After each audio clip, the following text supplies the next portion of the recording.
Hey everyone, how are you doing? In today's topic, we're going to discuss what is contempt of court and what are the types of contempt of court and what the court can do to remedy itself. तो पहली बात में बहुत लोगों को ये पता है और बहुत लोगों को नहीं पता है that what is the relationship between the government and the judiciary. That means कि हमारा जो गवर्नमेंट है, गवर्नमेंट से मेरा मतलब है जो हमारा लेजिस्लेचर है, जो हमारा लोकसभा राज्यसभा है और हमारा जो सुप्रीम कोर्ट की सारी इंस्टीट्यूशन है, सुप्रीम कोर्ट के अंदर जितने भी कोर्ट्स आते हैं, इनमें क्या रिलेशनशिप है. इंडिया का कॉन्स्टिट्यूशन वर्ल्ड का सबसे लेंथी कॉन्स्टिट्यूशन है. शायद आपको पता होगा कि England does not have a constitution. जो पार्लियामेंट है यूके का, उसको अनब्राइडल्ड पावर्स हैं कोई भी लॉ मॉडिफाई करने की. वो कुछ भी कर सकते हैं. There is no judicial review on the amendments made और any law made by the British parliament. अब आते हैं इंडिया के ऊपर. तो इंडिया में हमारे यहाँ पे कॉन्स्टिट्यूशन में दो आर्टिकल हैं, आर्टिकल 13 और आर्टिकल 368. आर्टिकल 13 में लिखा हुआ है कि जो पार्लियामेंट है वो कोई भी लॉ बना सकती है, अमेंड कर सकती है, लेकिन फंडामेंटल राइट्स को से छेड़छाड़ नहीं कर सकती है. ये आर्टिकल 13 में हमारे लिखा हुआ है. और आर्टिकल 368 में लिखा हुआ है कि हमारे जो पार्लियामेंट है वो कोई भी लॉ कैसे भी मॉडिफाई कर सकती है, उसको अमेंड कर सकती है, उसको कोई रोक टोक नहीं है. तो इन दोनों आर्टिकल में थोड़ा लड़ाई है. सो इन द ईयर 1951 हमारा जो कॉन्स्टिट्यूशन का अमेंडमेंट था, तो उसमें क्या था कि लोगों के पास जमीन था, जमींदारी सिस्टम अबॉलिश कर दिया गया था. हमारे इंडिया के अंदर जमींदारी सिस्टम अंग्रेज ही लेकर आए थे. उन्होंने जो टैक्स कलेक्टर्स हुआ करते थे उनको लैंड ओनर्स बना दिया था. पहले टैक्स कलेक्टर का काम सिर्फ टैक्स कलेक्ट करके सरकार को देना होता था, बट अंग्रेजों ने उनको लैंड का ओनर बना दिया था कि ये जमीन आपकी होगी, आप जो मर्जी कीजिए, हमें इतना पैसा यहाँ से लेके दीजिए. सो उन्होंने बहुत अत्याचार करने शुरू करे वगैरह वगैरह. I am not getting into that, that's a separate topic. जब हम इंडिपेंडेंट हुए तो first thing we thought was let us abolish the zamindar system. जब अबॉलिश किया गया तो उन्होंने कुछ कैप सेट कर दिया कि इससे ज्यादा लैंड किसी का नहीं हो सकता, etcetera etcetera. They passed some laws and तब हमारे भारत के अंदर पहली बार जो फर्स्ट अमेंडमेंट हुआ था 1951 में, और एक हमारे इसमें शेड्यूल ऐड किया गया था, शेड्यूल 9 ऐड करा गया था हमारे कॉन्स्टिट्यूशन के अंदर. इनके अगेंस्ट केस था, तो he went to court and said कि ये आपने जो मेरा फंडामेंटल राइट है, जो राइट टू प्रॉपर्टी है, इस पे इन्फ्रिंज कर दिया वगैरह वगैरह. सो तब 1951 में बिकॉज नई नई आज़ादी मिली थी, I think it was 6-1 judgment, majority ने ये जजमेंट दी थी कि ये पार्लियामेंट को ये राइट है कि वो कोई भी अमेंडमेंट कर सकती है, उस पर कोई आप रोक टोक नहीं कर सकते और अमेंडमेंट लाजमी है. उसके बाद जैसे समय बीता गया तो और भी कुछ अमेंडमेंट्स आए. जब इंदिरा गांधी जी सरकार में आई, there were certain laws that were passed by the government of India in that time, which were finding less and less favor with the judiciary. और जुडिशरी ने उनको अलाउ नहीं किया, बोला ये अमेंडमेंट्स अनकॉन्स्टिट्यूशनल है, ये अलाउ नहीं करी जाएंगी. तो ये लड़ाई कब सेटल होती, कैसे सेटल होती है? पार्लियामेंट अमेंडमेंट कर रही थी और सुप्रीम कोर्ट उसको अलाउ नहीं कर रहा था, अनकॉन्स्टिट्यूशनल डिक्लेयर कर रहा था. So they thought of a very nice way to settle this dispute, Supreme Court of India. What they did was they introduced a new doctrine हमारे भारत देश में, which is known as the doctrine of basic structure of constitution. तो उन्होंने बोला कि parliament को पूरा right है, क्योंकि वो लोगों ने इलेक्ट करी है तो उनको पूरा राइट है, वो कुछ भी अमेंड कर सकते हैं. But what ever they do amend should not be beyond the basic structure of the constitution. अब वो फंडामेंटल राइट की बात नहीं कर रहे हैं, वो basic structure of the constitution की बात कर रहे हैं. और whether an amendment is within the basic structure of the constitution, ये हम डिसाइड करेंगे, सुप्रीम कोर्ट ने बोल दिया. So basically it's like telling my son that you can go and watch any movie you want of your choice, but which movie you watch will be my decision. So but anyway, so ये dispute settle होगी. तो अभी जो current हमारा situation हमारे देश के अंदर वो यही है कि कोई भी नई लॉ पास होती है या कोई भी अमेंडमेंट पास होती है तो वो जुडिशियल रिव्यू के लिए can be subjected to judicial review. हमारे सुप्रीम कोर्ट के अंदर एक कॉन्स्टिट्यूशनल बेंच होता है जो कि सिर्फ इन्हीं मैटर्स को देखता है कि भाई ये अमेंडमेंट हुई है, ये whether it is as per the constitution और नॉट. अपने आप नहीं देखता, सुओ मोटो नहीं देखता, कोई ना कोई उसको अप्लाई करेगा. मोस्टली ऑपोजिशन ही बोलती है तो फिर उसको उस पर ध्यान देता है और उस पर फिर अपनी जजमेंट देता है. So basically this is the relation between the government and the judiciary. बहुत लोग समझते हैं कि गवर्नमेंट एंड जुडिशरी एक ही है, ऐसा नहीं है. वो उनके अलग अलग सुर होते हैं और उनके अलग अलग पावर सेंटर्स हैं और वो अपने अपने पावर सेंटर को बहुत इंटैक्ट रखने की कोशिश करते हैं. Now coming to what is contempt. All of us have a bundle of rights. मेरे पास as a citizen of India, I have so many rights कि मैं ये कर सकता हूँ, ये कर सकता हूँ वगैरह वगैरह. I have मेरे सारे फंडामेंटल राइट्स हैं. उसके अलावा भी बहुत सारे राइट्स हैं जो कि बहुत सारे एक्ट्स हमारे इंडिया में मुझे दिए हैं. और मैं उन राइट्स को एक्सरसाइज कर सकता हूँ, प्रोटेक्ट भी कर सकता हूँ. But there is a caveat कि मेरे जो राइट्स हैं, जो मेरे राइट्स का दायरा है, वो किसी और के राइट्स को इन्फ्रिंज नहीं करना चाहिए. The moment I infringe somebody else's rights then action can be initiated against me. That means जो मेरे अगर एक सर्कल मान लेंगे, ये सर्कल है मेरे राइट्स का और दूसरे का सर्कल ये है, जहां ये ओवरलैप हो जाएंगे तो वहां पे या तो मैंने ओवरलैप करे हैं तो मेरे पे एक्शन हो सकता है, या उसने ओवरलैप करे तो उस पे एक्शन हो सकता है। तो बेसिकली सारे जो कोर्ट केसेस होते हैं वो इसीलिए होते हैं, किसी ना किसी का राइट इन्फ्रिंज होता है तो वो कोर्ट में जाता है। अगर किसी ने किसी के ऊपर कोई एलिगेशन लगा दिया without any proof, that means person A publicly announces या publicly accuses person B of dacoity.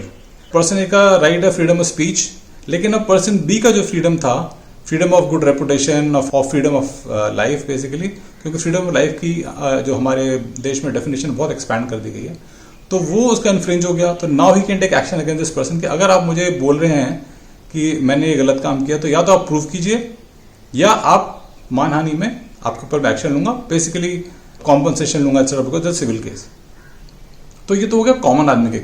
अब हम बात करते हैं कि किसी ने किसी जज पे कोई इल्जाम लगा दिया। Now let's talk about contempt of court. Contempt of court दो तरीके के होते हैं, एक होता है सिविल कंटेम्प्ट ऑफ कोर्ट, एक होता है क्रिमिनल कंटेम्प्ट ऑफ कोर्ट। जो सिविल कंटेम्प्ट ऑफ कोर्ट होता है उसमें क्या होता है कि कोर्ट ने कोई ऑर्डर दिया और आपने वो नहीं माना। लाइक कोर्ट ने बोला कि इतने पैसे जमा करा दीजिए या ये जमीन आपकी नहीं है छोड़ दीजिए, व्हाटएवर, ने एक ऑर्डर पास हुआ और आपने उसको नहीं माना, आप यू सेड मैं नहीं छोड़ूंगा। So this is civil contempt of court. और दूसरा होता है criminal contempt of court. Criminal contempt of court में क्या होता है कि उसने किसी जजमेंट के ऊपर if he gives a fair tippani, if he gives a fair commentary on the judgment, that is not contempt of court. He can criticize a judgment, that is a fair criticism of a judgment is fine. But accusing somebody, like for example, if the judgment does not go as per somebody's liking and he accuses the judge of being corrupt, now he has to prove, submit proof that the judge is corrupt, or he has to face action of contempt of court. If that judge takes exception, because जो contempt of court है वो suo motu action ले सकता है court. Suo motu मतलब बिना किसी के कंप्लेन करे हुए जज अपने आप एक्शन ले सकता है। तो मान लीजिए किसी जज को किसी ने कोई इल्जाम लगा दिया तो वो जज उस पर एक्शन ले सकता है और उसके ऊपर कंटेम्प्ट ऑफ कोर्ट के प्रोसीडिंग स्टार्ट कर सकता है। और now onus is on that person to prove कि जो उसने बोला है वो सही है कि झूठ है। देयर इज आर्टिकल 142 हमारे कॉन्स्टिट्यूशन के अंदर एंड आर्टिकल 129, इसमें जो कोर्ट्स को पावर दी हुई है कि कंटेम्प्ट ऑफ कोर्ट के केस में आप एक्शन ले सकते हैं। ये तो आपको पता है कॉन्स्टिट्यूशन 1950 स्टार्ट हुआ था, 1949 में पास हुआ था, लेकिन लागू 1950 से हुआ था। और जो हमारे 1971 में एक कंटेम्प्ट ऑफ कोर्ट एक्ट पास किया गया था और लागू करा गया था, जिसमें सारी चीजें बहुत डिटेल में बताई गई कि what exactly will be contempt of court, उस पर क्या क्या कोर्ट कर सकता है, क्या नहीं कर सकता है, एक्सेट्रा एक्सेट्रा। ये मैं आपसे कुछ शेयर कर रहा हूँ। This is the definition of contempt of court. आप देख सकते हैं यहाँ पे there is a civil contempt and there is a criminal contempt. There है scandalising or tends to scandalize or lowers or tends to lower the authority of the court, prejudices or interferes or tends to interfere with the due course of any judicial proceedings, interferes or tends to interfere with or obstructs or tends to obstruct the administration or justice in any other manner.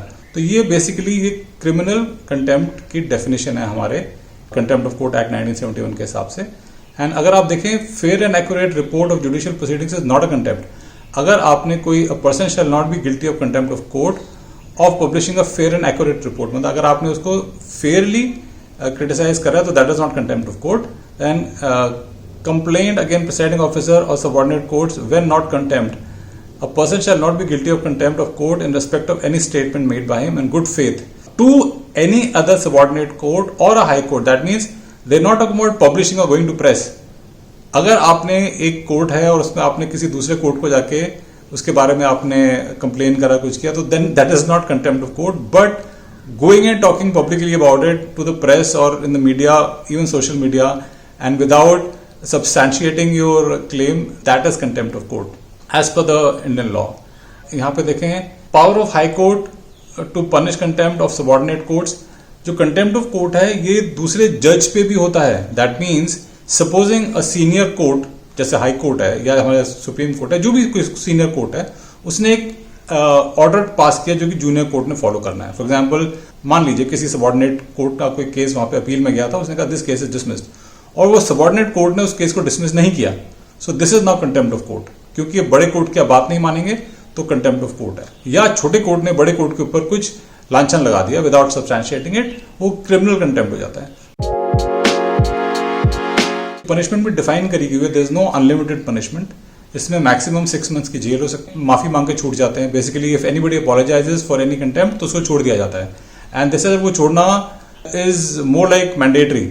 माफी मांग लिया तो उसको punish नहीं करेंगे उसके बाद। अब हम माफी नहीं मांग रहा है कोई, तभी आप प्रोसीड करेंगे। So simple remedy to any contempt is I am sorry and the matter is over. But if somebody doesn't want to say sorry तो वो मैटर प्रोसीड करता है। और बहुत सारे कारण से हो सकता है, जैसे आजकल हम देख रहे हैं कि सम केस हमारे मीडिया में बहुत आ रहा है कंटेम्प्ट ऑफ कोर्ट का, तो उसमें बहुत सारे लोग टिप्पणियां दे रहे हैं कि फ्रीडम ऑफ स्पीच है, ये वो। तो फ्रीडम ऑफ स्पीच तो है, लेकिन फ्रीडम ऑफ स्पीच की जो दायरा है वो तब तक है जब तक आप किसी और भी फ्रीडम को इन्फ्रिंज नहीं कर रहे हैं। वरना आपके पास बिल्कुल फ्रीडम है, आप कुछ भी बोलिए। लेकिन आप किसी और के बारे में बोलो तो आपको प्रूव करना पड़ेगा। आप किसी पे ऐसा कोई लांछन नहीं, इल्जाम नहीं, इवन कॉमन मैन पे नहीं लगा सकते। जज की बात तो छोड़ दीजिए। अपील भी कर सकते हो, अगर उसमें कोई जजमेंट पास करके तो अपील भी उसको कर सकते हो आप। किसी ने जो कंटेम्नर है उसमें जो भी कंटेम्प्ट का उसका कॉज ऑफ एक्शन है, जिस जो कंटेम्प्ट का काम उसने करा है, तो उसका सिर्फ विद इन 1 ईयर आप एक्शन ले सकते हैं उसके ऊपर। आजकल जो बहुत सारा फेमस केस चल रहा है वो कंटेम्प्ट ऑफ कोर्ट है कि नहीं है, उसमें कुछ एक्शन लेना चाहिए कि नहीं लेना चाहिए। Do you think he should contemnor should just be allowed to go free और supreme court should do something? Because किसी भी देश में, जो मेरा मानना है, अगर सुप्रीम कोर्ट को उस देश का अगर लोग रेस्पेक्ट नहीं करते हैं, उसकी बात नहीं मानते हैं, तो वो देश बिखर जाएगा। बिकॉज क्या होता है कि अगर आपको किसी एग्जेक्टिव से प्रॉब्लम है, किसी मिनिस्टर से प्रॉब्लम है, किसी पुलिस वाले से प्रॉब्लम है, किसी भी प्रॉब्लम है, तो आप कहाँ जाते हैं? आप कोर्ट में ही जाते हैं। और कोर्ट में जाते हैं तो कोर्ट में भी किसी जूनियर कोर्ट से प्रॉब्लम है तो आप सबसे ऊपर कोर्ट पे जाते हैं, सुप्रीम कोर्ट। किसी भारत के इंसान के लिए वो फाइनल अथॉरिटी है जस्टिस के लिए। और उसमें अगर फेथ खत्म हो जाएगा लोगों का, लोग सोचेंगे नहीं बिकॉज ये हमारा सुप्रीम कोर्ट ही करप्शन कर रहा है, ये कर रहा है, वो कर रहा है, तो लोग कहेंगे क्या इस देश में कुछ नहीं है। हाँ, अगर कोई सच में करप्शन कर रहा है तो please do not shy from reporting that person. Proof लेके आइए, पकड़वाइए उसको, रिपोर्ट कीजिए। There is a set mechanism. So इतना स्ट्रांग हमारे सिस्टम में दे रखा है, लेकिन लोग उसको यूटिलाइज नहीं करते हैं। पता नहीं क्यों नहीं करते हैं, और इंस्टेड जाके प्रेस में जाके बातें करते हैं। अगर सच में आपको कोई ग्रीवेंस है तो जाके रिपोर्ट कीजिए ना। I mean take the action, take it to the final conclusion. हो सकता है कि some people may have an ambition to join politics sooner or later, तो वो एक अपना बेस बना रहे हैं कि ठीक है मैं ऐसी बातें करूंगा, सरकार के अगेंस्ट बोलूंगा, लोगों को पता नहीं सरकार और जुडिशरी अलग अलग होती है, तो मैं लोगों का हीरो बन जाऊंगा। मेरे कुछ फॉलोअर्स हैं, वो they believe in being anti establishment, so वो मेरे फॉलोअर्स बन जाएंगे। सो ऐसे भी लोग हो सकते हैं जो इस कारण से सब कर रहे हो। मैं उस पर कुछ कमेंट नहीं करूंगा। But this is all I had to say about the contempt of court act 1971 and the contempt of court law in India and the relation between the government and the judiciary. I hope you enjoyed it. If you liked it, please press the like button and please subscribe to my channel, and you have a good day, guys. Bye bye.